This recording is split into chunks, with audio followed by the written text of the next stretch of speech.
Morning, board members, those of you who are here in person, as well as those of you who are joining this board meeting through digital platform and virtually, as well as those who are following this board meeting, members of the public, as it is being streamed live. This is now time for us to call the roll and determine a quorum, please. Estela Hernandez. Here. Kurt Bolenbach. Okay. Here. Carlisha Bradley Williams. Here.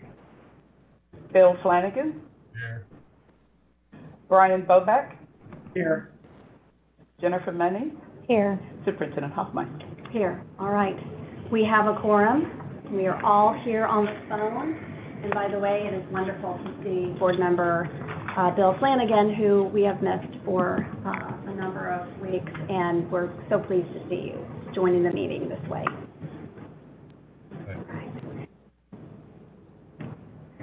Board members, this meeting will include teleconferencing or video conferencing, but there will be parties present at the Oliver Hodge building here today as well. And so we have just heard who is here present and who is here virtually as well. There is also a public Facebook page right now that anyone is able to go to at facebook.com/OKLASDE, Okla SDE. I'd like to share with you some information before we begin today's business. As an update on the coronavirus, we have 106 positive cases as of yesterday. We know that number is going to change again today. There were, very sadly, 3 deaths already in our state.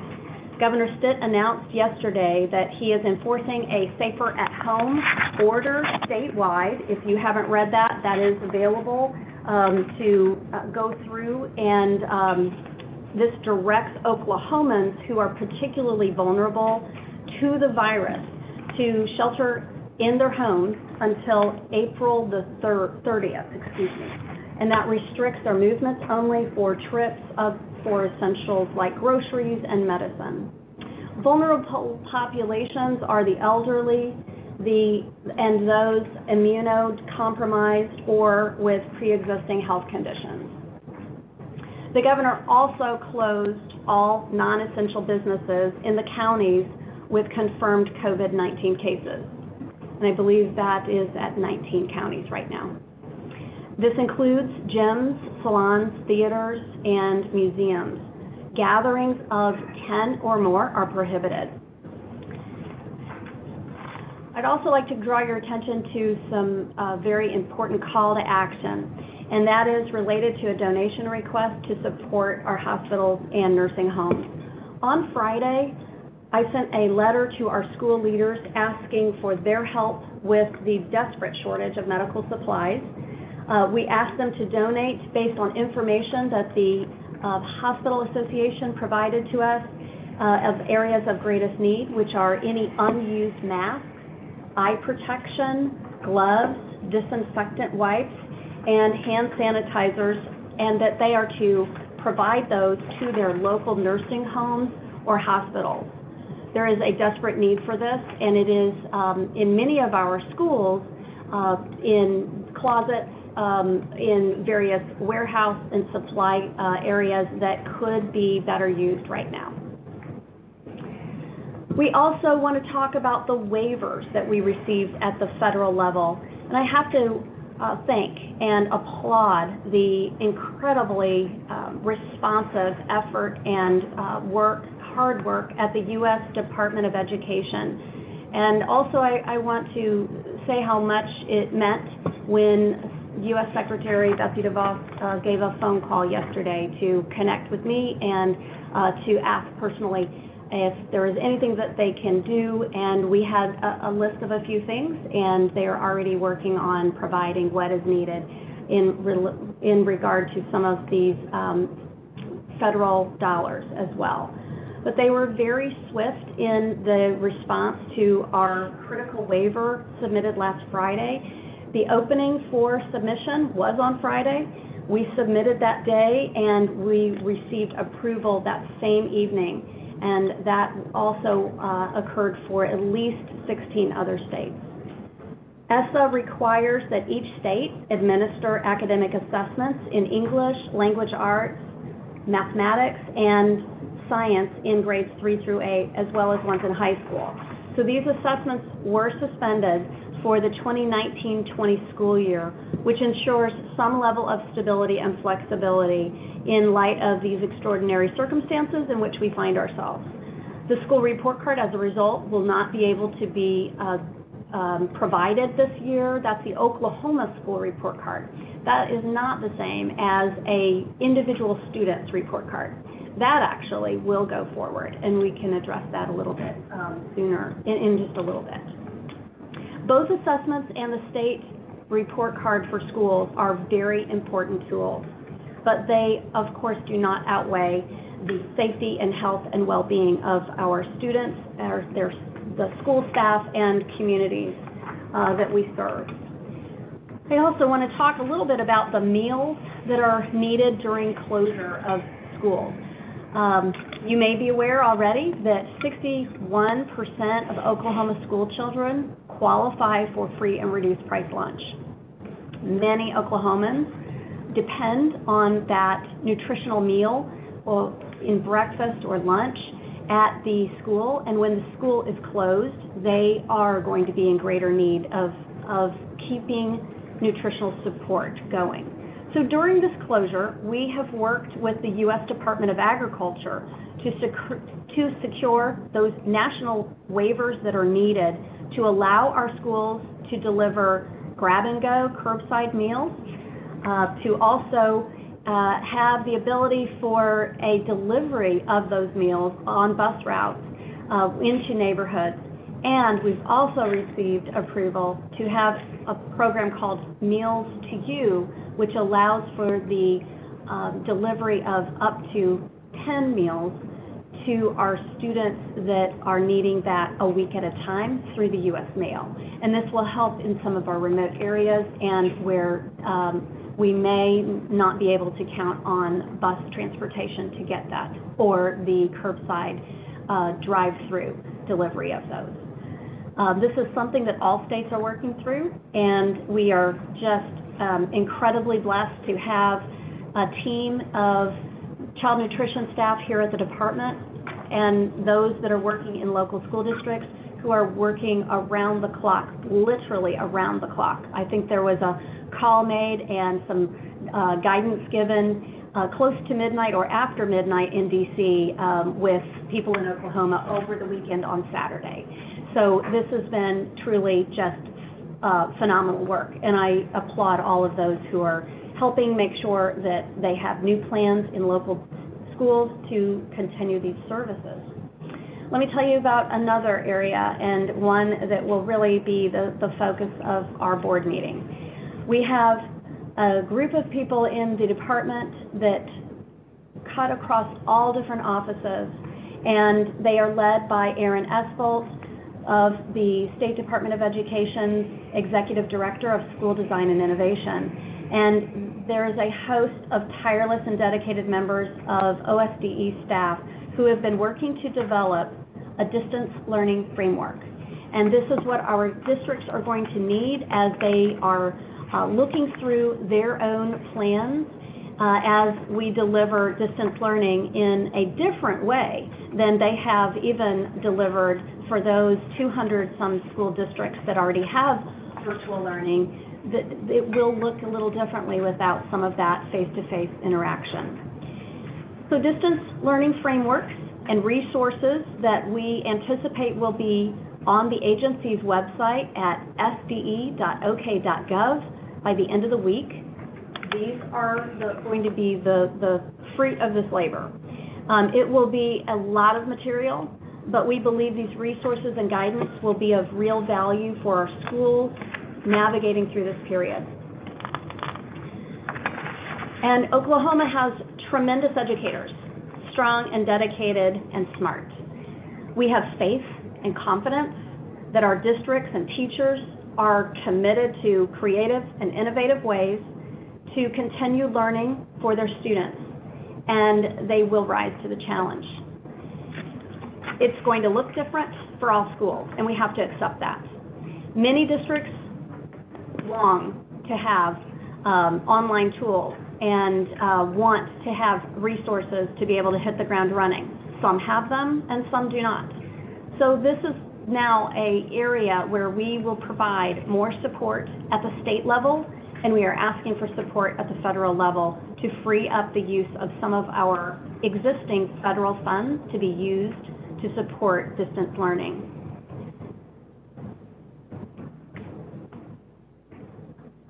Other districts have little connectivity and communities with little or no access to computer technology.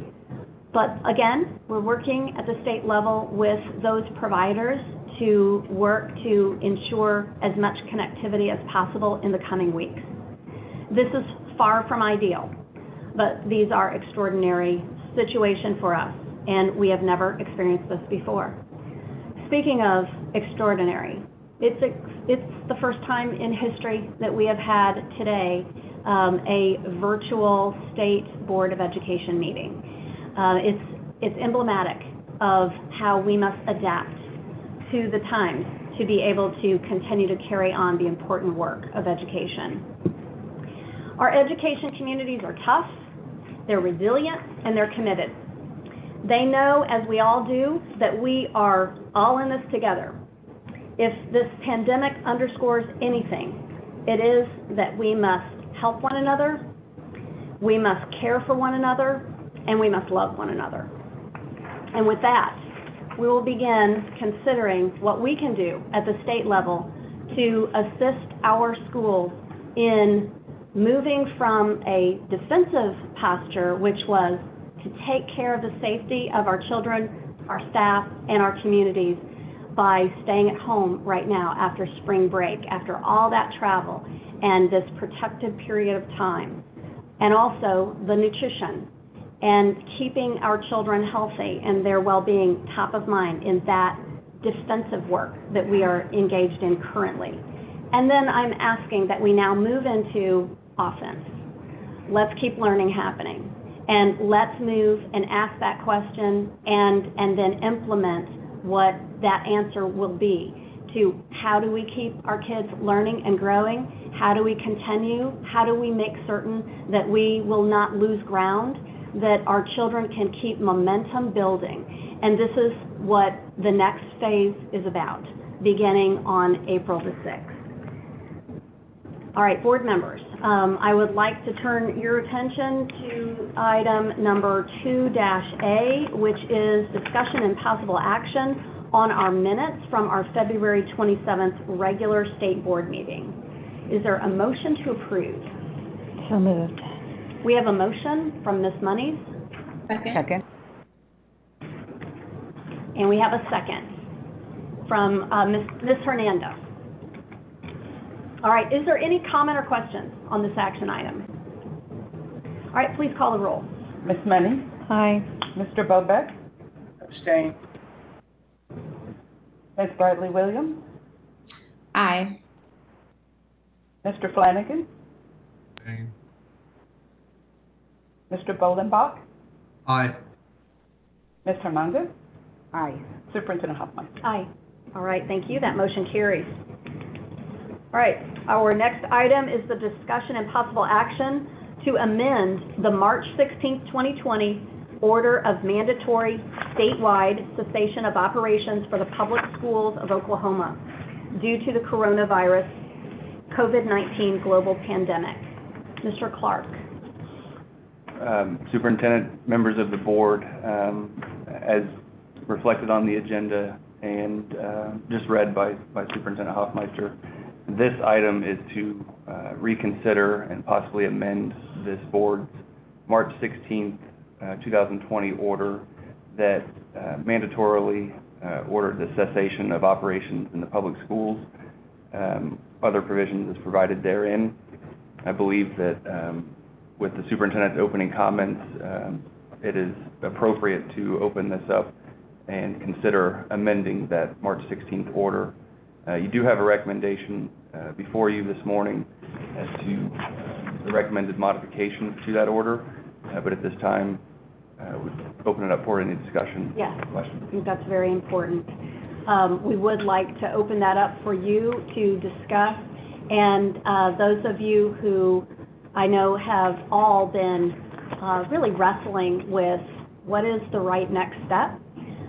We do know we have executive order in place, which calls on all of us to observe the CDC guidance with no more than 10 gathering at a time, and to implement social distancing as well, which came as we were in the middle of preparing for today's board meeting, as well, the governor's new executive order. But let's have a conversation about this, please.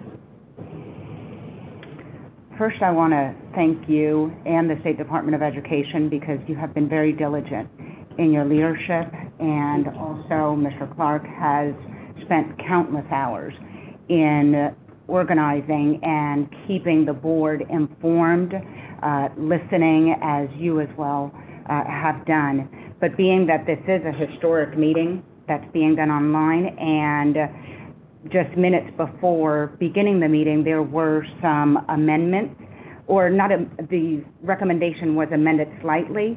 If you could read that recommendation in its entirety, so that way the entire board and everyone listening virtually could also understand what's in it. Sure. Thank you. Very much appreciate that. The recommendation before you at this time reads as follows. Pursuant to the powers, authority, and duties vested by the Oklahoma Constitution and the State of Oklahoma, the Oklahoma State Board of Education hereby orders, effective immediately, the following. Suspend in-person instruction and extracurricular activities in closed buildings for the remainder of the school year, recommended ending date on or after May 8th through the 15th, 2020, for general student and personnel attendance. Exceptions authorized among public schools and their staff shall be those who are to provide nutrition services, essential core services. Examples include governance, HR, billing, maintenance, and continuity of building functions. Staff to maintain building access control and security measures, as well as student enrollment functions. Additional authorizations include staff for the purposes of facilitating or supporting required delivery of distance learning as set forth in more detail below. Secondly, now through April 6th, there's an established and dedicated window to do the following. Provide the Oklahoma State Department of Education with expedited waiver and assurances for each district, and prepare for and begin distance learning. Preparations may include immediately convening staff development consistent with the intent and purposes of this order. Third, in consideration of the waivers considered and potentially granted by the State Board of Education at this March 25th, 2020 special meeting, districts will provide the following assurances through the 2019-20 school year. Again, recommended ending date on or after May 8th through the 15th, 2020. Assurances include taking into account the needs and resources of each local community and the students' needs, develop and implement an approved distance learning plan. Districts who utilize the OSDE, State Department of Education's distance learning resources, will be expedited for review. Districts electing not to use the State Department of Education distance learning resources must develop a learning plan and submit the proposed framework to the State Department of Education for review and approval. Secondly, assurances include districts must complete and return the survey sent by the State Department of Education on March 24th, 2020, assessing the technology capacity of their staff and community, and report the results back in the manner and time frame determined by the State Department of Education. Third, districts must assure compliance with FERPA, the Family Education Rights and Privacy Act, and the Individuals with Disabilities Education Act, including assuring that they have read and understand the most recent fact sheets and guidelines provided by federal and state agencies. Districts adhere and comply with CDC guidelines and apply a health and safety policy that ensures students, staff, and families are not exposed to potential pathogens that could lead to illness. Next, districts will continue to enroll all new students according to the state statute and school district enrollment policies and provide educational plans for students that are new to the district for the duration of the school year. Districts will comply with the requirements stipulated in executive orders from the Office of Governor of the State of Oklahoma. Turning to the awarding of credits, this is primarily a local function of school districts, but this board, as proposed, would encourage and recommend that districts utilize that flexibility so that students graduating in the class of 2020 or earlier, or who were on track to graduate before the gubernatorial declaration of emergency in March of 2020 and any subsequent amendments thereto, are not negatively impacted by measures taken by each local education agency or the state in response to the novel coronavirus, COVID-19. Consistent with the above, the state board will consider waivers and flexibilities that are on the agenda this morning at the March 25th, 2020 special meeting, and to authorize the Oklahoma State Department of Education to grant these waivers for the duration of the school year as set forth above. Nothing in this order is intended to interfere with contracts between public schools and employees, and the staff of public schools are expected to carry out the terms and conditions of their contracts as entered into or later amended between the parties. In carrying out the terms of this order, the public schools shall adopt any policies or regulations necessary to comply with this order. And finally, this first amended order of the State Board of Education will be continuously monitored and updated accordingly. Thank you. All right, so let's have any discussion about this. I think it's important to talk about what's here. The one question that I have, and I'm so grateful you mentioned that you spoke with Secretary DeVos in regards to uniquely what's happening in Oklahoma, and we know that every state is dealing with it in vastly different ways. What was that conversation like? If you can give us a bit about her take. Did you discuss school closures? Mm-hmm. The reason being, or building closures per se, because learning continues. In the U.S. Department of Education and their release and their fact sheet as of March 21st, they specifically mentioned that they want to remind schools that they should opt not to close or decline to provide distance instruction, which we are, and that is what we're doing here. What was her take? Did you share with her the direction that this body wants to go in? And that was exactly the conversation. It was, as we prepare for distance learning, what kind of support could they provide, and what kind of help do we need?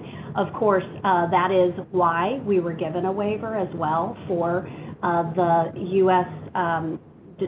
Requirements on testing and accountability among many other states that are also taking very similar steps. I think that what is discouraged and being asked to reconsider would be if a school or a state were to call off class for the remainder of the school year where there would be no learning. That is a concern that certainly we would have as well. And actually, I think part of taking the steps now to be able to shift to distance learning makes the continuing of the school year possible. If we were to wait, and I have had a number of emails and phone calls and messages about, can't we wait a few weeks to decide if this is something that needs to be considered? The answer is no. We really can't. Districts can't stand up that kind of robust, meaningful program unless we take this time right now for them to engage in that so that there will be a meaningful number of weeks to deliver that service and provide that. It isn't possible for districts to flip a switch and shift into that kind of delivery of education without advance notice. And so we haven't given very much, but we've given enough because we are still deeper into the year than if we were 2 or 3 weeks down the road. And I just want to remind people, my thought on this is it's always better to plan and prepare now than in a crisis. And so this is how I believe we actually gain ground in education instead of lose ground when there could be a time of disarray, confusion, when whole blocks of, workforce are prohibited from interacting, and the time to plan and make these provisions set and secure would be missed. But there was definitely support for the continuing of school and articulating that very specifically about the appreciation that we are committed to continuing the school year. I think for me, sorry, go ahead, someone on the phone. Was that Mr. Flanagan? Yeah. Individual education plans under the federal, do all those plans need to be amended since we are now changing the requirements initially under those individual education plans? That's a very good question, and we do have an answer for you. I'll let Brad, though, share that. Sure. Sir, the answer is possibly. They are, as they say, they are individualized, and so there are very likely plans that may not need to be amended, and we know that there are plans that will definitely need to be amended, but that's an individual case-by-case review that the school districts are prepared to engage in, and that is one of the assurances, again, that I read to you all earlier. Also, on that line of thinking, we have received guidance from the U.S. Department of Education about how to ensure that IDEA is met under the constraints of the coronavirus. And this is something that we will be asking our districts to be sure they've reviewed and then give us that assurance that they will comply. And they have to do that in order to get the approval for all of the waivers, right? Yes, that's part right. of the plan. It's conditional for the waiver of other items that we will consider today. I think for me personally, and I know I speak for the full board, we've all, been in very close contact over the last several weeks. We're all here with the purpose of making sure that every student gets a quality education. And, this pandemic obviously presents incredibly trying times to make sure that happens. I've been on multiple calls, not only with State Department of Education, but with school districts, talking about distance learning. I've seen my own kids' school trying to adapt. Last night, they both got videos from their teachers, which they loved. And, I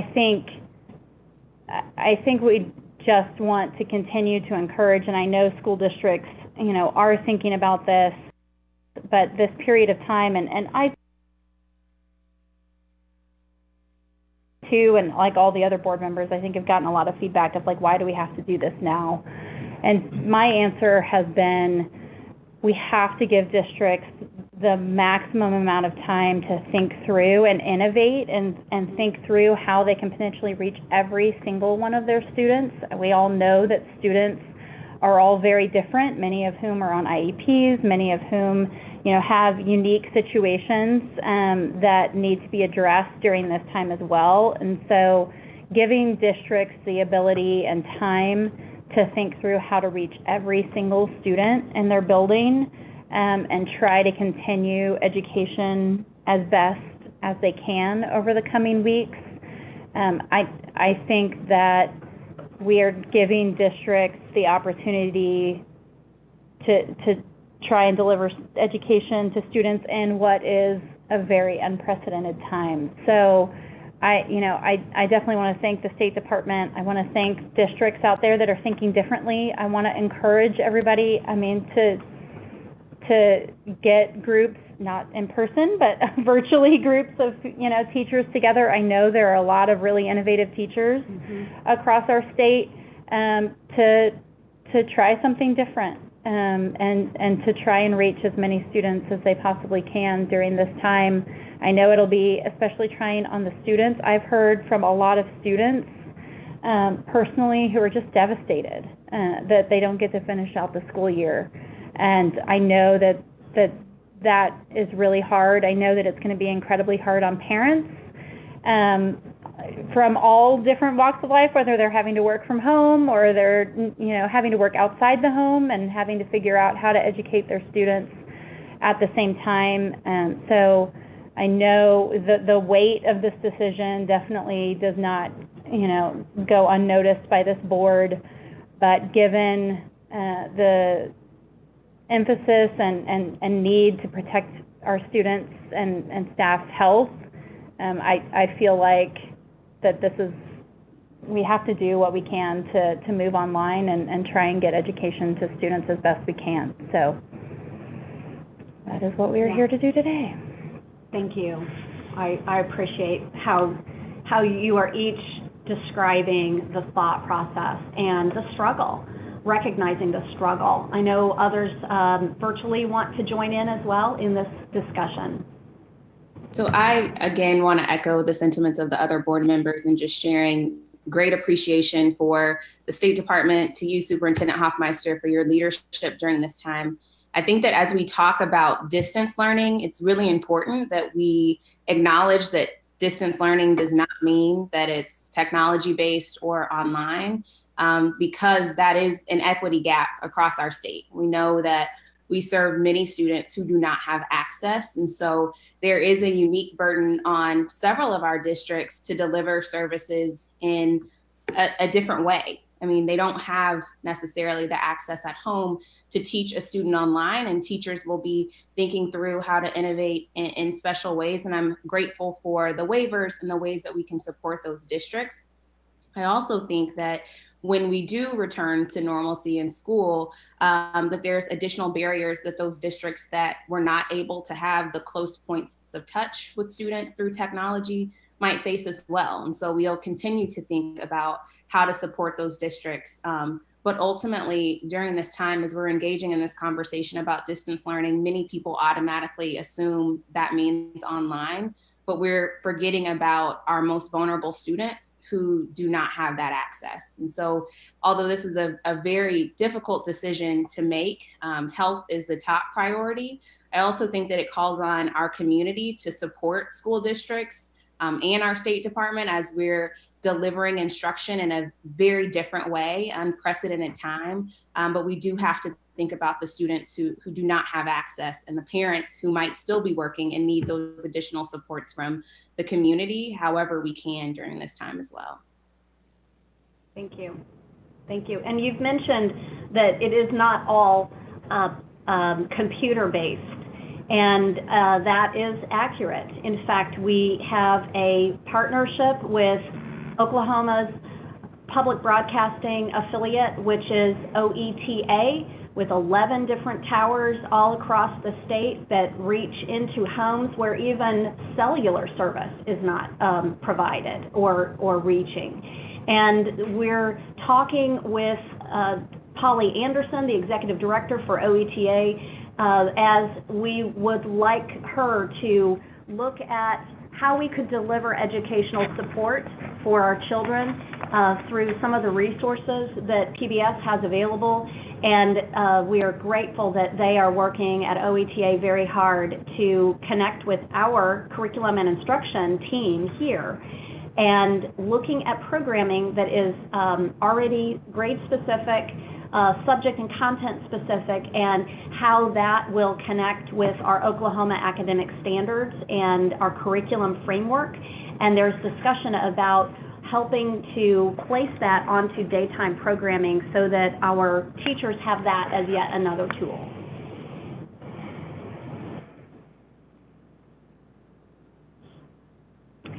Other board members?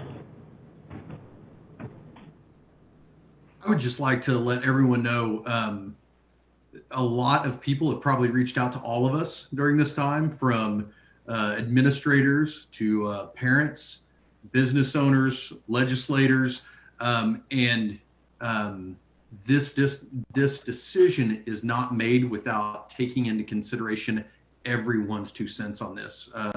Healthcare experts have reached out, so I want everyone out there to understand that your voice is being heard. And so I appreciate people reaching out to us and giving us their thought, giving us their expertise, or just their feelings and emotions in a what is nothing less than a strange time. So as we move forward with this, I just want everyone to know that we've heard their voices. Thank you. Certainly, thank you. One of the other comments I would like to make in regards to those individuals who have reached out and who have been diligent in expressing their concerns is the reading that Mr. Clark did really goes into the flexibility and taking into consideration those graduating students for the class of 2020. And this that we will be voting on takes into account that we're giving them the flexibility and the districts the flexibility to be able to decide how that will look like. So it's not to where we're shutting things down and not giving that hope that those 4 years that they have spent in pouring out all that they are, that it will be acknowledged, and that we will find creative ways to make sure that that is acknowledged, and also that this can also be amended.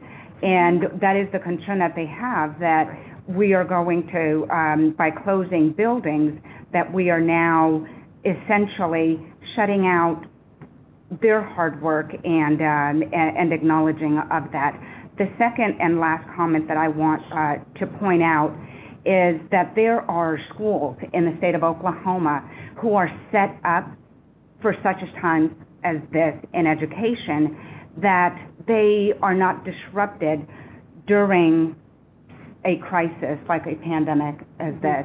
And that's a few of our virtual schools, charter schools, and I want to acknowledge them, and also in noticing that as of April 6th, in this order, once they submit that assurance document, they're able to start immediately. So that's the way I understand it. And Mr. Clark and Superintendent Hofmeister, please correct me if I'm wrong. I want to make sure that they know that this will not put any additional barriers to them starting immediately. Thank you. And you're correct. We don't want to hold up the education of any of our students. And we know that some are ready to go right now and others are not.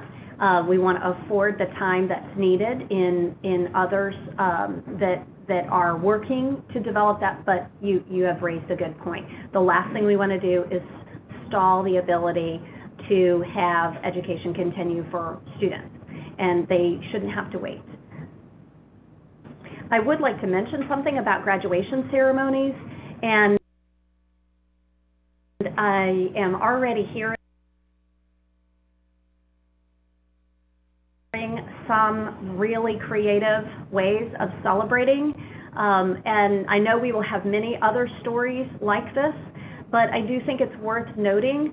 One superintendent mentioned that they're considering having a virtual graduation ceremony, and this is a very large school district that would celebrate online, where people could watch this live streaming from anywhere in the country.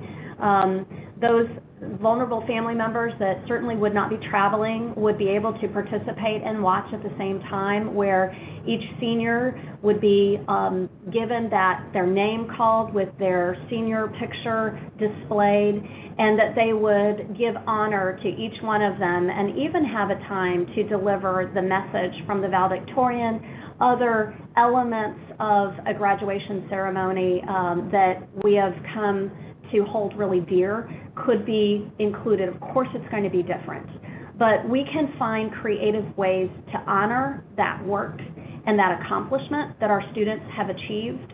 Also, I heard a school that is a part of rural Oklahoma with a main street, and they said that they are going to do or are considering doing a parade of cars with each of the graduates in their own vehicle, with celebrating through Main Street for all of their graduates. There are ways that we can continue to honor students. It is going to be different, and we recognize that. And there's just not a way around that right now. But it is a time where I think we will continue to be inspired by the creativity of those who seek to connect with our kids and honor the accomplishment and work of many years. Superintendent, can you talk about any conversations that you've had with the Department of Human Services as far as potentially leaving students who see school as a refuge from difficult home situations? What is the department doing with the Department of Human Services to try to mitigate any of those situations as much as possible during this time? I'm really glad you brought that up. It is on our hearts as well, and part of our thinking and planning. We are in conversation and have been a part of meetings with DHS. And it is a very real thing that school is the safe place for many of our kids. And what I would like to say here is just like when, I heard another superintendent remind me that growing up in Oklahoma, and I've had the same conversation myself when I was with my parents when I was young. Just like church is not the building, it's the people that are a part of that. School is not the building either. It is the people, the connection between students and their teachers and those who support them, those who are preparing the meals and delivering the meals, and those who are leading in those decisions. That is school.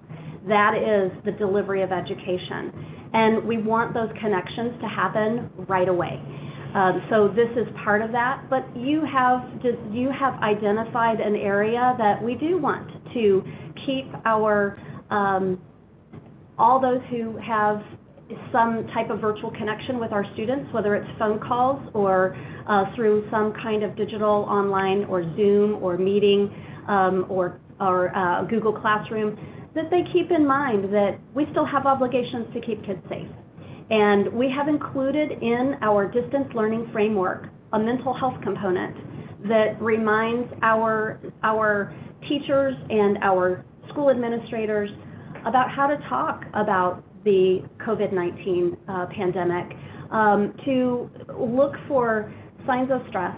And we know that that is real among adults, and it's going to be real for children too.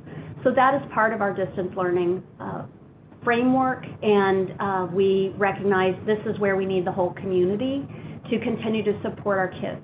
So thank you for bringing that up.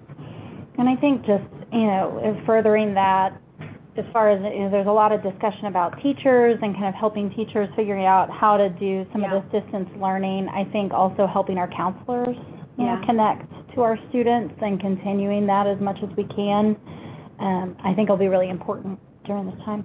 Yes, and we have a group of counselors that are working with counselors.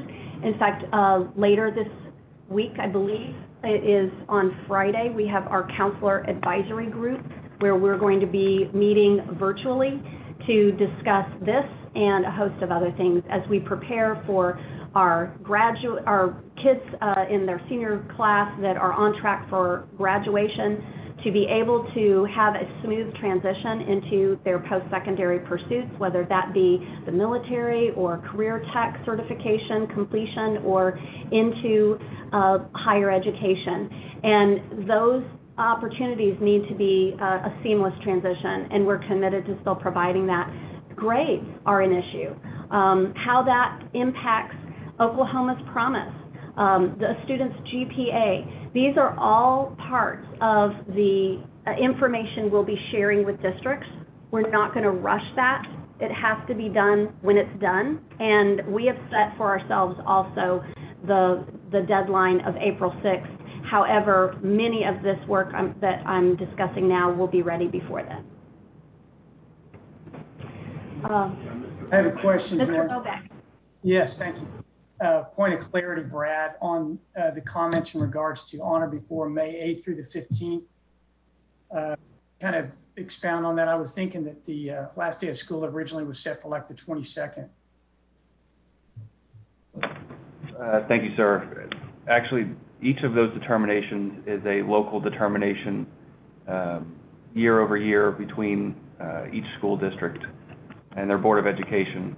In this instance, in the circumstances, as we've continued conversations early on into the late evening hours, and then this morning, I believe districts are best set with a firm, narrow time frame of here is the recommended time frame from the state of Oklahoma, this body, as to the end of the year. That way they can start building these individual district plans accordingly.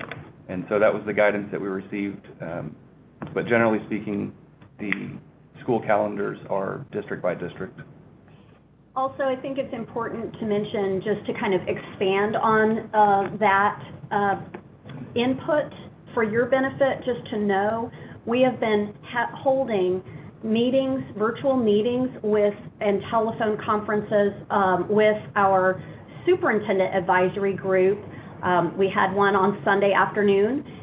We also have had basically every other day a very large call. The last one that we had was with our school and district leaders with 1,178 participants. And they are sharing questions, ideas. We are keeping them alerted to decisions that could be coming so that they could have advanced time to begin thinking. Well, while I say the word advanced, we're talking about only a matter of days or week, but it is still what is needed. And in those conversations, we have heard from our district leaders that they would appreciate a date or a range of window for the closure of the school year in terms of the instruction component, so that they can shift their work to any kind of summer school support that needs to be in place as well through a different model, if that's warranted, and then also work to prepare all of their personnel through virtual meetings with some of the professional development and support that has been interrupted because of the closure that we have had right now with a fixed time where districts were asked to stay home and their personnel to stay home. So we want to provide districts with what they need, and Mr. Clark mentioned how it is very important for them to take that date and back all of that up to where we are today, and they know what they need to cover, and it allows them then to all be working in unison and learning from one another at the very same time, and we'll be able to support them more together. This also makes it very clear that we do not expect a district to simply say, well, this is too much for us to consider, and we're going to simply say we are done. That's unacceptable. We are here to help, and we are here to identify needs, identify hurdles, and get past those But we are here to also advocate for our kids' continuous learning, and that needs to continue, and we'll get through these barriers. Just quickly, if I can add one point, Mr. Bobeck unintentionally omitted it a minute ago. Nothing in what is recommended or proposed prohibits a district. Each district can determine as they deem necessary to continue beyond that recommended date. So I did want to emphasize that this is a recommendation and nothing would prohibit as deemed necessary for each district to continue beyond that. And I was going to add to that, that was my understanding, but also to say, you know, I've heard of some districts looking at, we know that this will potentially put some students behind, especially students who started behind. Yes. And so looking at districts being able to continue their continuous learning plan through the summer, if that is something that district chooses to do, this gives them the ability to do that. So there's no hard stop. That's right. As far as when this has to stop and start, was my understanding. Completely agree. And even to bolster that point you've made just now, the portion that I read about awarding of credits, recall that I read the portion about not negatively impacting students as a result of these circumstances we were in. So I think, to your point, that should also be taken into consideration locally. Thank you for Other that. comments? Well, I just wanted to thank you both for those explanations, and to echo what my colleagues have said, obviously this is not an easy choice. Everybody has spent a lot of time thinking through this. I do want to thank Joy and Brad for all the many countless hours I know you and your team have put in. You know, Joy, kind of to what you said earlier, it's times like this where we see resilience and people rise up and communities rise up and overcome. And so I'm expectant that will be what we will see here in our state. And at the end of the day, I feel like that this is the best choice for the students and family long term. So thanks again. Superintendent, can you talk about, you know, I know there have been a lot of education vendors opening up their platforms for free to parents and schools. What kind of resources are you hearing about, and how will that be communicated from the State Department to districts, to parents, as far as resources that are available to help them kind of bridge that gap between, you know, even you know, options that aren't online? That's a very good point. Some of those will be provided as tools that we have vetted that can be reviewed for districts in the distance learning framework, but also there are already contracts that are available statewide for districts to participate in, and there are some of these existing contracts are related to the statewide virtual charter school board has supplemental materials that a district can tie into if they would like in their traditional school lesson planning and delivery. And we know that there are already some of our districts that are participating in that. So it is, you're correct. There's, right now, I would say we're probably being inundated with a lot of tools and offers for help. And boy, we sure do appreciate knowing about those things. We will try to give our districts some guidance through that. Here's what's available now when it comes to tools to use, platforms that they could use. But I want you to also know that we are working with the governor's secretaries, Secretary Ostro, who is looking at this digital connectivity piece. We also are working with Secretary of State and Secretary of Education, Michael Rogers, and he has brought these teams together with Career Tech and Higher Education, OneNet, other resources that the state is already in, large contracts that we have also in some ways can leverage buying power. But we also know that there's going to be some relief, federal relief coming as well for some of these purposes. So all of that is being considered right now, and we have a survey to districts that will ask questions and is due back on Friday at 9 a.m.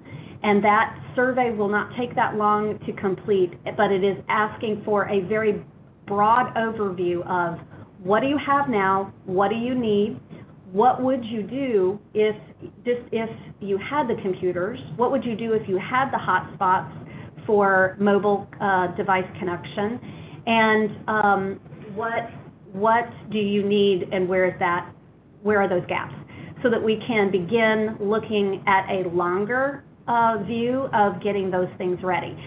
I think it's important to look at what is happening in Oklahoma compared to the trends, the mathematical models we're looking at right now, compared to the other states and other countries that are a few weeks ahead of us with COVID-19 and the disruption and the need for securing people in place and reducing the connection between people physically.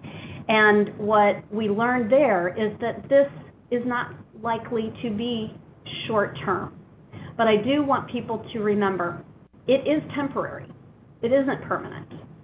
And in that, it is also 100% worth the struggle that schools and families will go through to keep our families safe and our communities safe, and to try to reduce community transmission of the virus.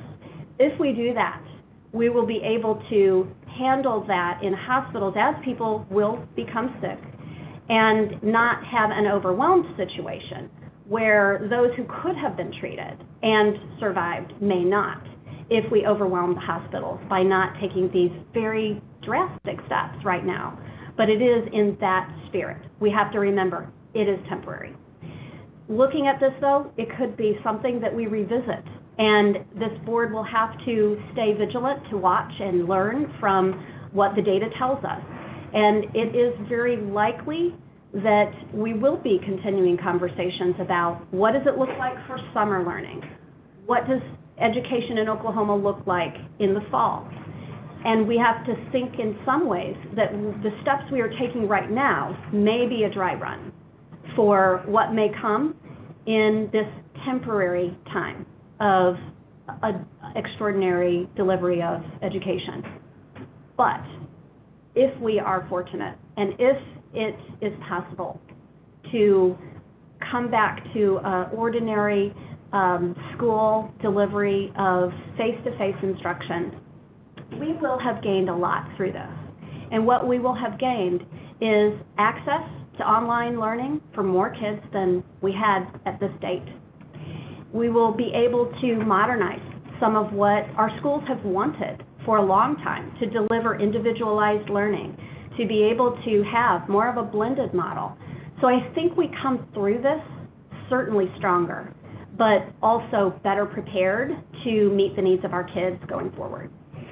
And that's one thing that stood out to me, and this number might not be correct, so correct me if I'm wrong, but knowing that I believe over 200 school districts in Oklahoma have some form of virtual offering now for some students. So I think that that's very encouraging as we kind of move forward to know that some districts, a lot of districts in our state are already doing this in some way. I agree with Carlicia that this will also highlight a lot of the inequities, especially on the digital connectedness side, and kind of, I think, will force our state and other states to look at what do we need to do to expand and make sure that students across our state have access to broadband internet, and make sure that they have, equal access to online offerings from an educational standpoint. And so, I agree that if there is a silver lining in any of this, it will force conversations of how does education need to look different, and how can we make sure that every kid in Oklahoma has the ability to access the same quality education as every other student in the state. So I think those are going to be ongoing discussions as we kind of come out of this. Thank you. I agree with you. And I see heads nodding here. Definitely appreciate you bringing that up, Jennifer, in regards to the fact that there are many districts where students have already begun blended learning. I also think just during this time that even greater deepens those gaps of students and their access right now. And so keeping that at the forefront of the silver lining of how do we come out of this and ensure that that access is afforded to our most vulnerable students, but also in knowing that that gap exists right now, what are we going to do about that as a board, as a State Department, as a community, as districts, to ensure that we can serve the students in the best way that we can during this time.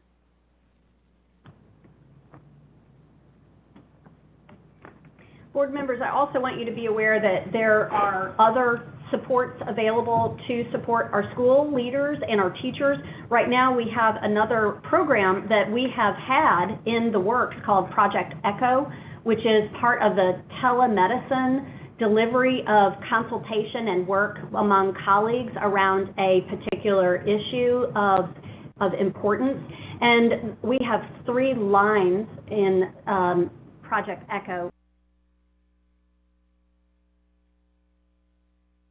They are all now devoted to COVID-19 and working through these hurdles and barriers in partnership with OSU Medical Center. And so we are an OSU College of Education as well. So we are working to help support in very, very real ways, but also in that arena of conversation around problem solving. And we have this mechanism called Project Echo, which is part of, for us, tele-ed. And we then connect with those decision makers to walk through a struggle and learn from that collectively across the state. So that will continue. And if people are unaware of that and want to be a part of that, I understand we had hundreds that were a part of that this week. So we will continue to get the word out on that. One other thing to mention, I do think it's worth mentioning here that I have a great concern for our healthcare providers and the child care that they need for their students that are in school. And this is something other states have wrestled with. We have seen that addressed in different ways. This is something that Oklahoma began a discussion about in some of the very first early meetings that we had with agency heads. And while we're not able right at this moment to share out what that plan would be, it is top of mind as well. We know that our healthcare providers are giving every ounce of energy all day long and extra long shifts, and they are doing this in, again, historically significant conditions that are desperately in need of their hand wipes and gowns and gloves and all sorts of personal protection equipment that they are needing right now in this moment. So we do want to get the message that this is still something to work through for them, but we are committed to finding support. All right. Any other board member that has a comment or something to consider before we consider action? All right.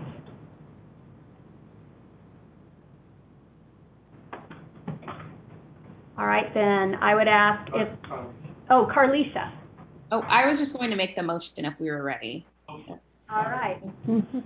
Yes. I move that we approve the recommended order for school closure for the remainder of the school year. I second her motion. All right, and any further discussion? We will have this order available very shortly for everyone to be able to see. And just a reminder that this order is the beginning of distance learning statewide, so that learning can continue. All right, let's call the motion. Ms. Hernandez? Call the roll, excuse me. Aye. Mr. Bolenbach? Aye. Ms. Bradley Williams? Aye. Mr. Flanagan? Yes. Mr. Bobeck? Aye. Ms. Menning? Aye. Superintendent Hoffmeister? Aye. All right, that motion carries. Thank you very much, board members, for that work. But we have more work to do. And this is important business that we would like to entertain at this time to provide additional relief to schools as we deliver education in a different way. Mr. Clark, item 3, and we're on item 3A. All right, thank you, Superintendent. Board members, continuing this next phase of the agenda, phase 2, if you will. Again, the board's authority in the Constitution of the State of Oklahoma and the statutes authorize the granting of the waivers and deregulations, set forth on the agenda. I believe each item merits discussion, and so if it's okay with you, I would take a moment to go through each one of these items one by one and request action on each individual item. And also, I believe there are going to be some items that we're going to ask that you pull off the agenda or table. Correct. And as we go through them, then if you would provide an explanation for that reasoning. Absolutely. Okay, thank you. So starting with the first, the school calendar, ability to maintain less than a full term. Oklahoma statute generally requires that school be in session and classroom instruction be offered for 180 days or 1,080 hours. This may be waived if conditions beyond the control of local authorities warrant that waiver. I believe that in the circumstances that we are in, as discussed earlier, we would recommend this waiver be granted. Do you want us to entertain a motion for each separately? Yes. Okay. And just on that one really quickly, I think just emphasizing, and I know districts are doing this as far as, obviously I know that this is a waiver that's needed, especially from physical presence, but, encourage districts to continue to meet for the school year and continue learning through the school year will be hugely important to make sure that students don't fall behind during this time. Yeah. I'll move to approve that waiver. Second. Mr. Flanagan, second. Okay, any discussion? Thank you. Please call the roll. Ms. Money? Aye. Mr. Bobeck? Aye. Mr. Flanagan? Yes. Ms. Bradley Williams? Aye. Mr. Bolenbach? Aye. Ms. Hernandez? Aye. Superintendent Hoffman? Aye. Okay, that motion carries. Thank you. Next item. Moving to, flexibility on the use of textbook funds. Pursuant to statute, school districts may individually apply to the State Board of Education for a waiver to authorize flexibility in the use of their state appropriated textbook funding. If approved, each district may expend these monies allocated for any purpose related to the support and maintenance of the school district as determined by the local board.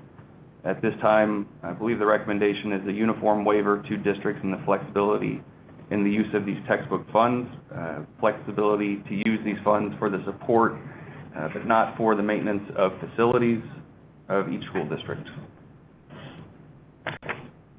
Would make that recommendation at this time. Yes. And just, I promise I won't ask a question about everyone, but this will allow, just to, emphasize, this will allow them, if they want to buy, kind of online software or anything in regard to kind of doing digital learning, this will allow them to use those textbook dollars for that. That is correct. Okay. Thank you for highlighting that. Is there a motion? All right, Ms. Monies made the motion. Is there a second? Second. Ms. Carlisha Williams Bradley, second. All right. Please call the roll. Ms. Hernandez? Aye. Mr. Bolenbach? Aye. Ms. Bradley Williams? Aye. Mr. Flanagan? Yes. Mr. Bobeck? Aye. Ms. Money? Aye. Superintendent Hoffman? Aye. All right, that motion carries. And now we come to one that we will consider tabling. That is correct. It would be the recommendation to table this item at this time. It's on the agenda. However, we have provided guidance to districts on the convening of the reading teams that are set forth in the statute. For those who might not be looking at an agenda, this is related to the Reading Sufficiency Act.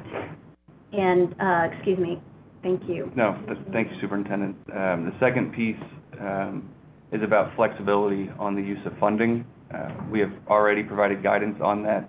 At this time, we would recommend just tabling the item, believing that we've given the guidance at this time that we can. Can you talk about for students that were potentially at risk of falling into the category of not being able to advance to the next school year? We talked earlier, but just to clarify for everybody listening at home, is it possible for reading teams to still meet virtually and kind of talk about specific reading plans for individual students? And is that, kind of being encouraged from the department? Precisely, yes, and appreciate the plug for the FAQs and the guidance that we've put out. That's right, and that's expected. Yeah. This is, the Reading Sufficiency Act is still in place. We expect our schools to rely on the information that they have about where their children are, particularly those in the kindergarten, first, second, and third grades, related to reading proficiency and grade level preparedness for being on track for third grade reading. What this also allows is for, again, the kind of work that has been permitted even before a global pandemic, which is for our schools to meet virtually, though, and to conduct the business around decisions for the right steps for a child after this grade level. And that's something that needs to be made with family and the teacher who knows them best and those that are outlined in that group that make this decision locally. But we do have guidance that will help. And we believe that all the flexibility is already in place at this time. I just wanted to make sure that by tabling this, we aren't saying that the Reading Sufficiency Act still is not in place. So, Right, yeah. very good. We see no need for a waiver Yeah. right now because of what the steps we've already taken. Okay. Continue on? Yes. Okay, thank you. The next item is on the reading assessment for a driver's license or permit. Generally speaking, Oklahoma statutes require that students demonstrate two things. One, that they are enrolled in a public school, for our purposes, a public school, and then secondarily that they have been administered, taken the 8th grade reading assessment. I believe the recommendation at this time is to table that for a couple of reasons.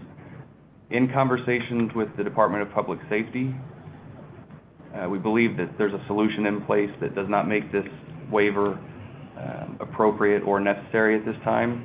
The second reason, Lori Murphy will get into a rule later this morning on the agenda, an emergency rule that would authorize the granting of a medical exemption from those assessments, including the reading assessment that I just required, which would then be facilitated to DPS and distributed to their sites. So at this time, the recommendation is to table this item. So just for clarification purposes, 8th graders will still be able to get their learning permit under, without needing a waiver based on the guidelines that you and DPS have been working on. That is correct.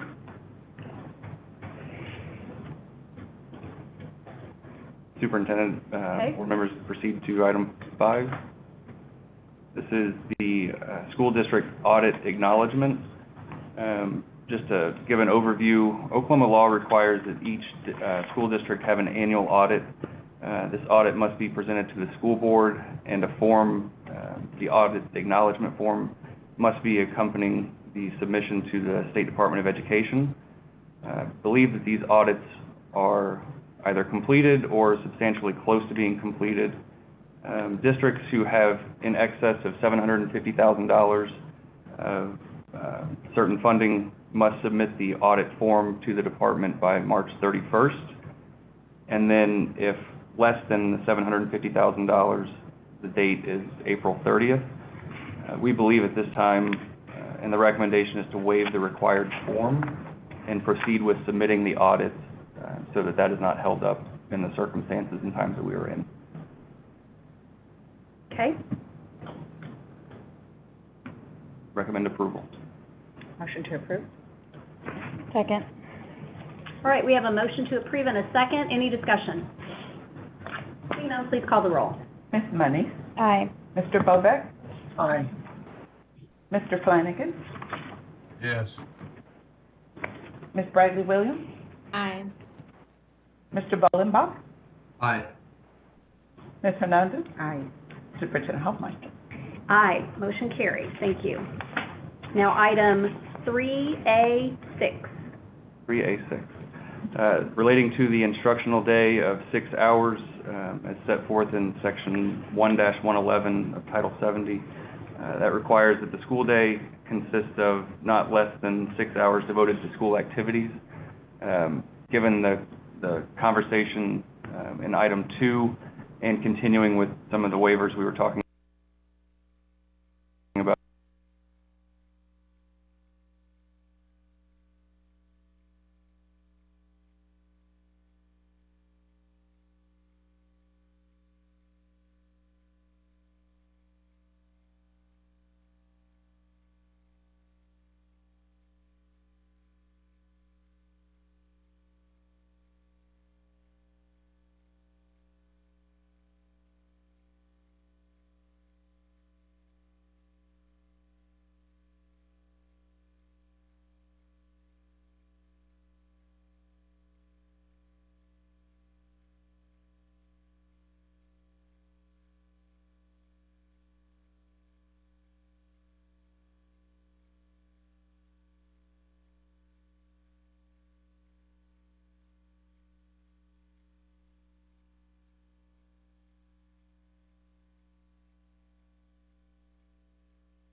don't have any that we are recommending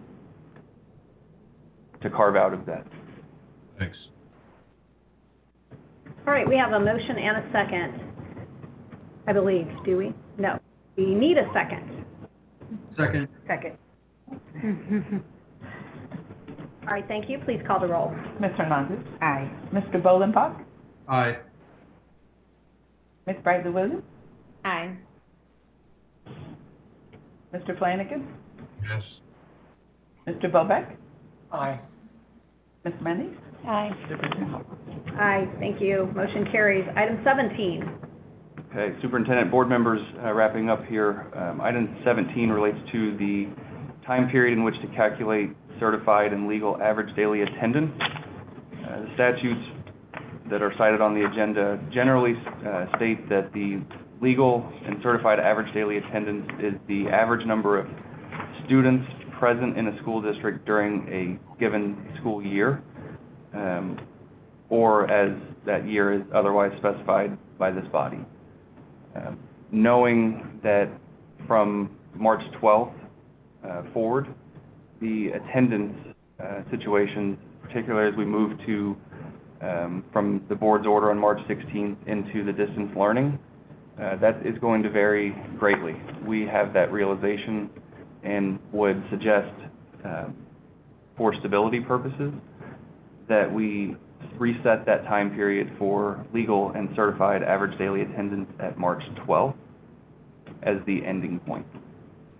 So it would go from the start of the school year to March 12th, and the average daily attendance across that time period is what the ADA would be for the year. That is correct. So moved. Thank you. Is there a second? We have a motion Second. and a second. Any discussion?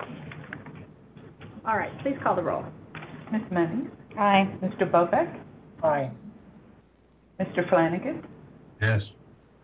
Ms. Bradley Williams. Aye. Mr. Bolenbach. Aye. Hernandez. Aye. Superintendent Hoffmeister. Aye. All right, that motion carries. And one final under this section 3A, number 18. Thank you. Similar to the previous item, that same section of statute defines average daily membership. So in the earlier item, we were talking about average daily attendance. This item relates to average daily membership. That is defined as the average number of students present and absent in a school district during a school year. There are provisions that require a district to take a student off of the roster. Again, knowing where we are from March 16th forward with the authorizations that we've been discussing, authorizing this morning. Again, for stability, it makes sense, and the recommendation is to set that from the beginning of the school year through March 12th. That's Thursday, March 12th, I believe. All right. Mr. Clark, can you talk about, obviously, whenever we're talking about ADA and ADM, we're talking about school funding. Yes. Does this, just to be clear for everyone watching at home, this essentially allows funding to continue at the levels based on the attendance from the start of the school year to March 12th. So this should not impact school funding for any schools across Oklahoma. That is correct. Okay, thank you. So moved. Thank you. There is a motion. Is there a second? Forget what I Second. can say anymore. And we have a second. All right, thank you. Please call the roll. Ms. Hernandez. Aye. Mr. Bolenbach. Aye. Ms. Bradley Williams. Aye. Mr. Flanagan. Yes. Mr. Bobeck. Aye. Mendes.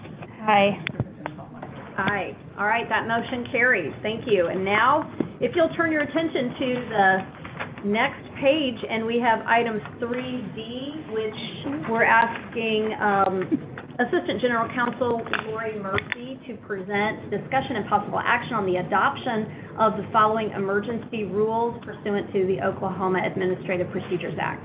Ms. Murphy. Good morning, honorable members of the board here and at home. You'd have 3 emergency rules to consider today and then 4 regular rules. I would recommend 1 vote for each, probably 1 vote for emergency and then a separate vote for specific rules. All right. So to take you through the emergency measures, and these are again based on all of the emergency situations we've been discussing this morning. The first recommended rule change is an amendment to section 210.10.13.23. This is the rule on emergency exemptions from the Oklahoma School Testing Program. And this is an existing rule on emergency medical exemptions being available to students who meet the criteria and that are not included in OSTP assessments.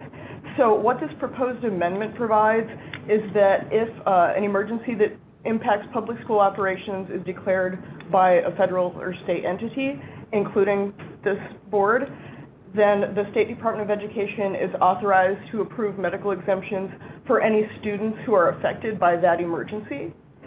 But then it further provides that if a state of emergency suspends or interrupts school operations during the testing window itself, then the State Department would be authorized to issue a blanket medical exemption to all students affected.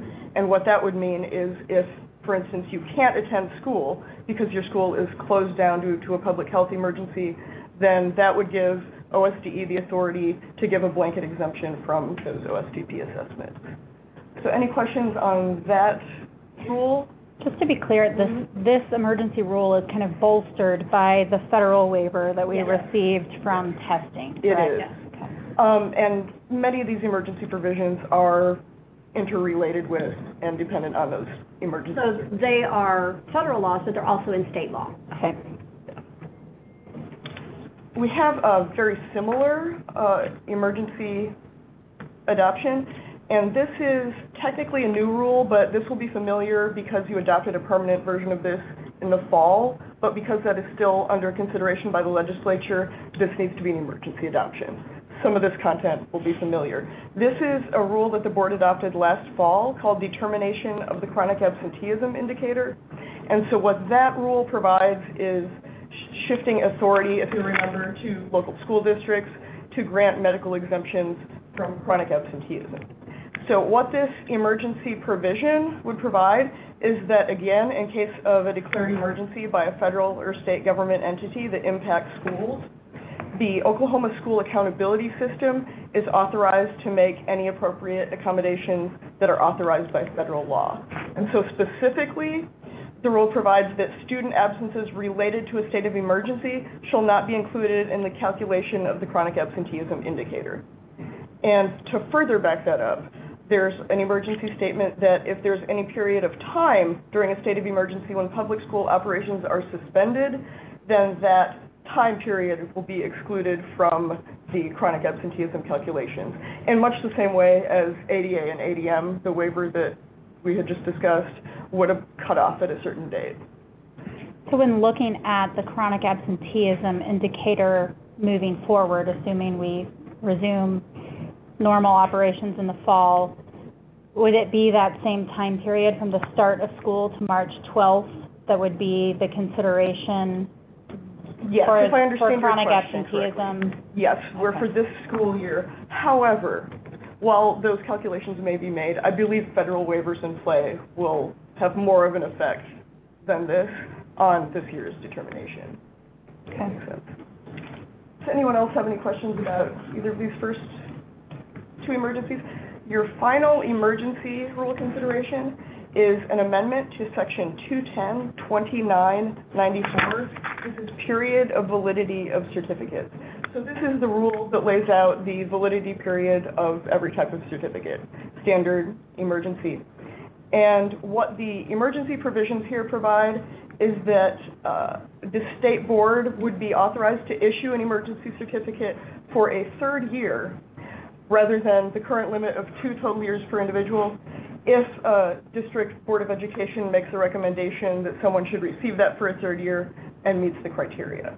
And this, again, is in part to respond to the current emergency scenario that we have and the circumstances that may put districts in. So the criteria that would have to be met include that the individual has a rating of effective or higher on their last TLE evaluation, that the employing school district submits a portfolio of their work, including their progress towards standard certification, and that the school district submits evidence of their attempts to hire a teacher who holds a standard certificate. So the same showings that must be made to initially receive an emergency certificate, plus essentially evidence that their performance has been satisfactory at the district. Can I ask, so to be clear, this would just allow them to request a third year? Yes. All of that will still come before this Yeah. board Still this for board's approval? authority. That's a really good point. Thank you. It is. For bringing that up. This extends the board's authority to a third year of potential emergency certificates. Okay. This is going to be a very disruptive period of time when ordinarily schools are beginning to plan for their hiring needs for the fall, and extending this emergency certification further helps with some of those concerns. So those are the final three emergency rules that will be a separate emergency consideration, if you'd like to. Okay. So then you've explained each of them. Do you want a separate vote, or are we able to? I believe one vote to cover the. One vote for all the emergencies. Okay. So as you have heard this explanation of the three emergency rules that are here before you, is there a motion to approve them? Motion to approve. Is there a second? Thank you. Second. All right, we have a motion and a second. Any discussion? All right, please call the roll. Ms. Money? Aye. Mr. Bovek? Aye. Mr. Flanagan?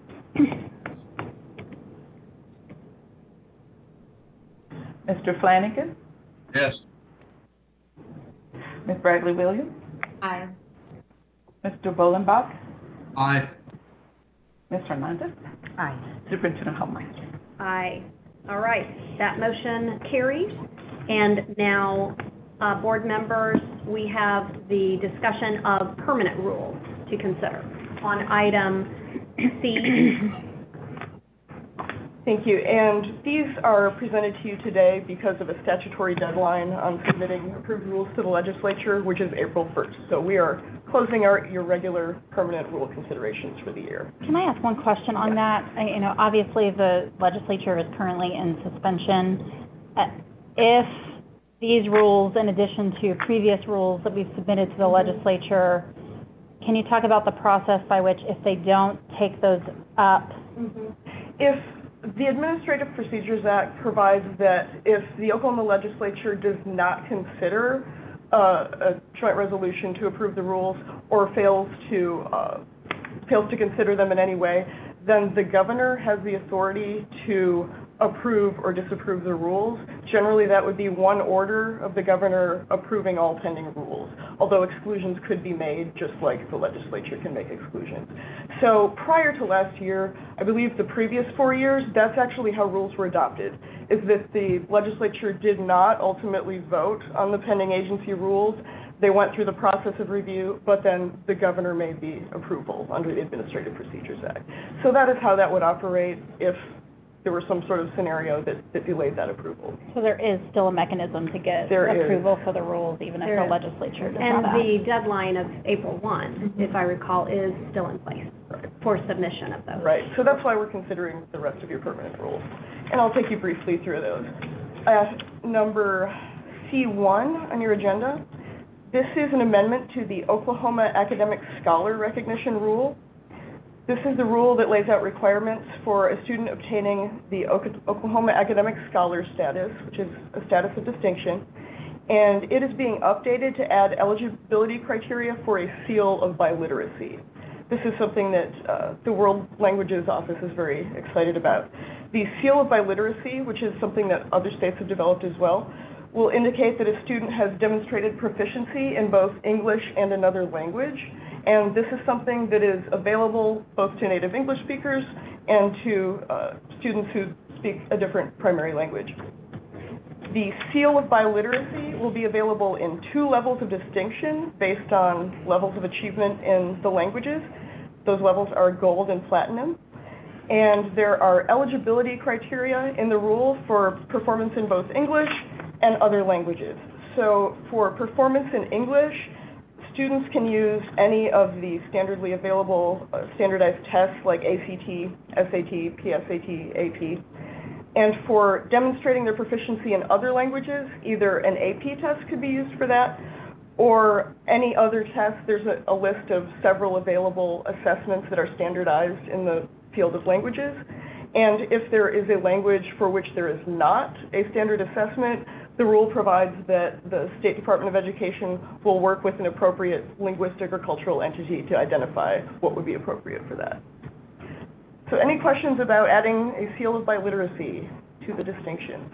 Okay, your next proposed rule. This is a new proposed rule, Guidelines for Minimizing Seclusion and Restraint of Students. This is a new rule in the Special Education subchapter of Curriculum and Instruction. So this rule codifies guidelines for a school's use of either student seclusion or physical restraint as a means of short-term emergency intervention. So to just quickly define that, seclusion is the involuntary confinement of a student alone in an area which the student is physically prevented from leaving, and that is a federal definition incorporated into the rule. Physical restraint is defined as a personal restriction that immobilizes or reduces the ability of a student to move their torso, arms, legs, or head freely. So these are emergency interventions that should only be undertaken under appropriate circumstances, which is what the rule addresses. The rule provides that in order to place a student in seclusion or restraint, several conditions must be met, including that the situation is an emergency with an imminent threat of danger to a person, not just property. And the other key requirement is that the school personnel involved are appropriately trained. And the rule also prohibits schools from applying corporal punishment to students with disabilities served under the IDEA. And the last provision of this rule is directing schools to submit an end-of-year report for easier tracking purposes of all of these incidents that occur. Any questions about this proposed rule or any of its content? All right, Yes, please continue. your third consideration is a set of 4 rules. This is updates to the Reading Sufficiency Act, and these rules are being amended to incorporate changes to the governing law and related program updates.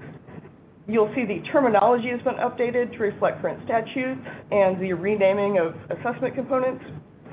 There is a new provision proposed in Section 210.15.27.1 addressing submission and funding requirements. I would identify this as a new area of content. Historically, there has been delays in the distribution of RSA funding because data must be received from all districts before the funding can be calculated and dispersed. So the new funding provision that's proposed associates the RSA data submission deadlines with eligibility for funding to avoid those delays that we've seen in timely distribution and get those RSA funds available to districts to provide to students in a timely manner. Some programmatic changes that were originally proposed as part of this amendment have been withdrawn from recommendation following public comment, and you will see that language reflected in your draft.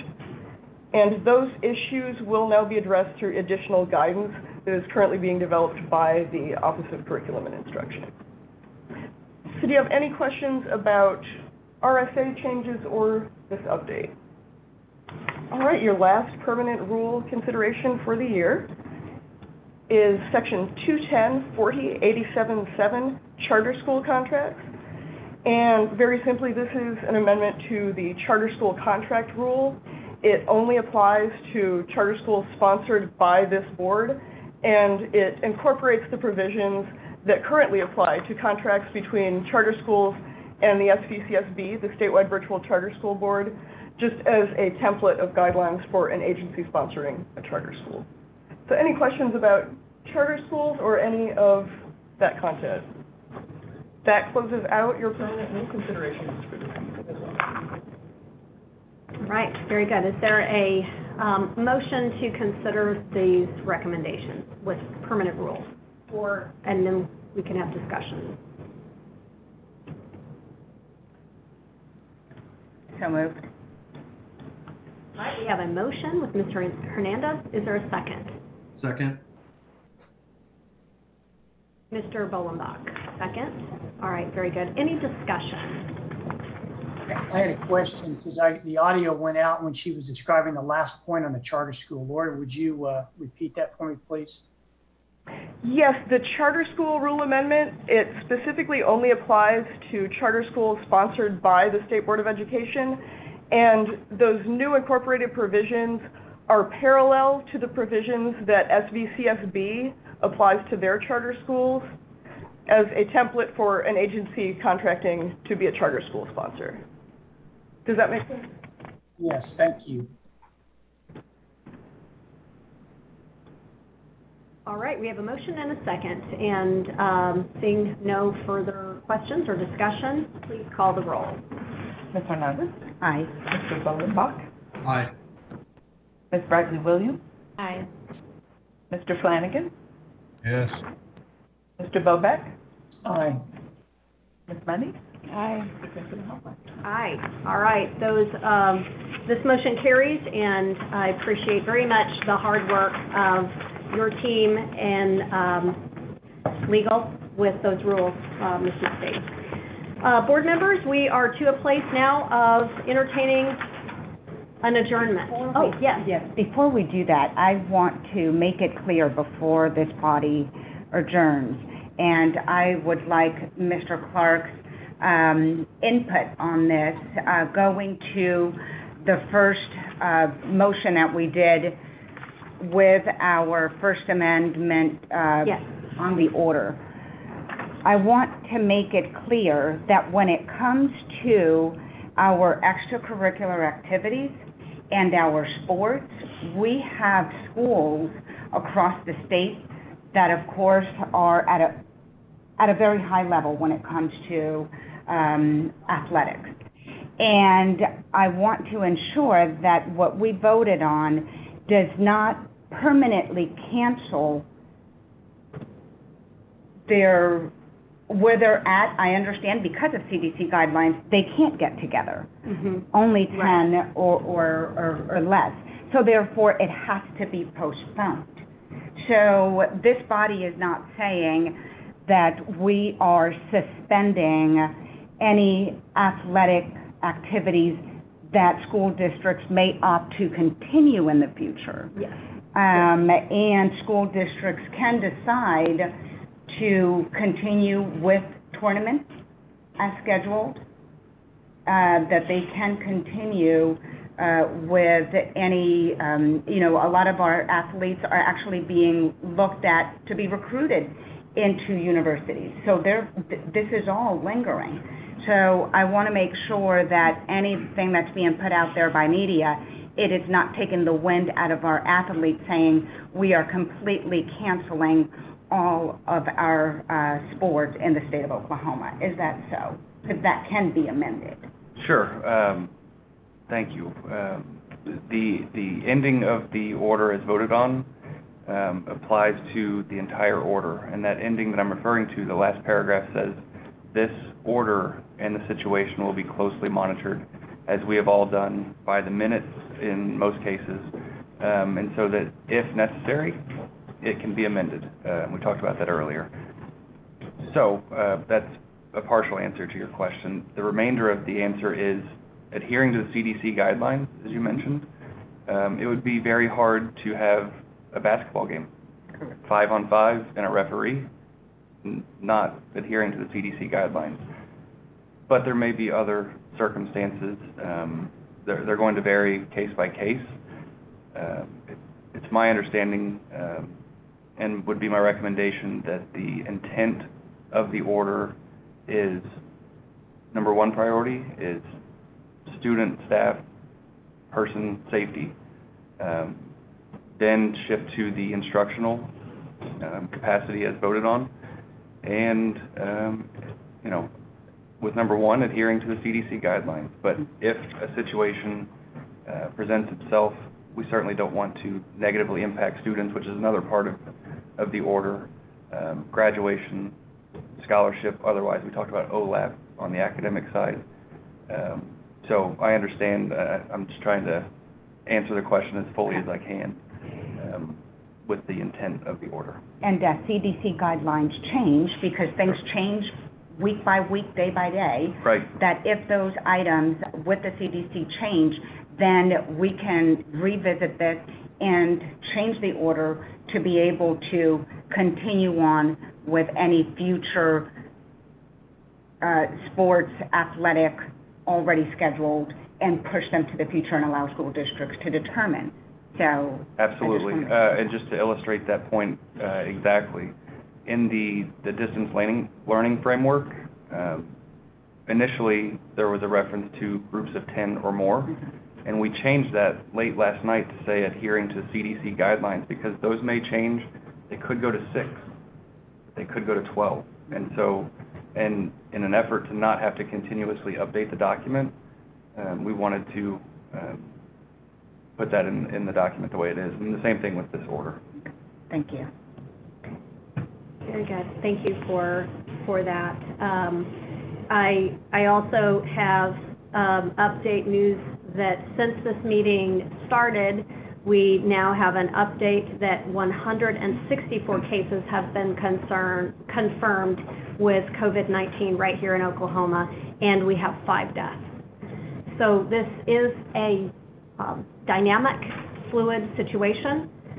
We have made recommendations. This board has taken action to respond to those needed steps to continue to safeguard our children, our school members of the faculty and support staff, and the families that they all represent in communities.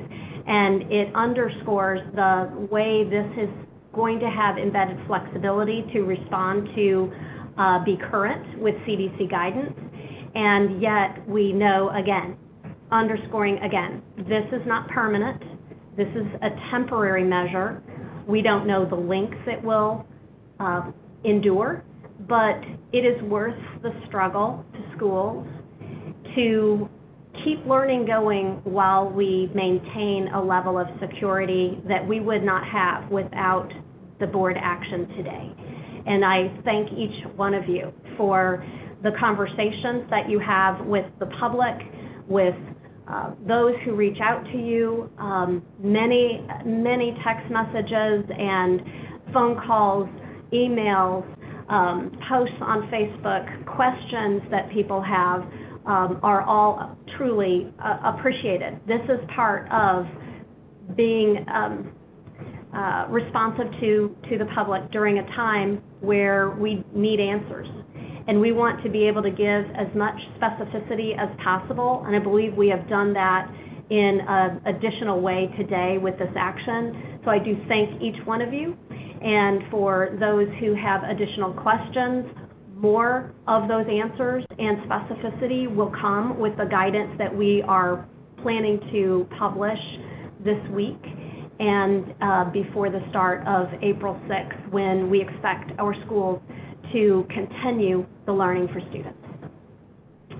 At this time, I would entertain a motion for adjournment. So moved. All right, there is a motion. Is there a second? And before I call that roll call, are there any other comments from board members? I just echo Board Member Hernandez's comments about, we're listening to community members. I will say, as far as athletic events and graduations and all of these things, with great sympathy, we're making the decisions to keep all of our community safe. I think about the priority of learning and knowing that can continue to happen and continue to exist. I just, again, am so grateful for this board, for the leadership at the State Department, for leading us through these unknown times, and knowing that critical decisions are being made on the forefront to ensure that our students are safe. I'd rather at the end of the day be known as overreacting and keeping individuals safe. That means that we're actually doing the right thing. If it seems like this is an overreaction versus an underreaction and doing something too late. And so I'm just really proud of the work that's continuing to move forward, the support of our entire community, because it's going to take all of us to make this happen and to serve our students. I just, again, want to say thank you. And to everyone that has reached out, you know, we hear you, we understand, and we want to be here to support you during this time as well. And I think just to echo that, you know, to assure the public and everyone impacted by this, that this board is being very, vigilant as far as, monitoring the situation, which, I mean, a couple of weeks ago, we didn't know that we would be here today. And so it is, an ever-evolving issue that, I know the State Department has been very much on top of, and we will continue to monitor it. And I know, we've already had 2 emergency meetings. That's something that I know that we're not afraid to do if the circumstances change and that we need to get back together to make any adjustments based on, kind of the evolving situation. So just to assure the public that this is something that we're continuing to monitor and can adjust if needed. Thank you. Thank you for that.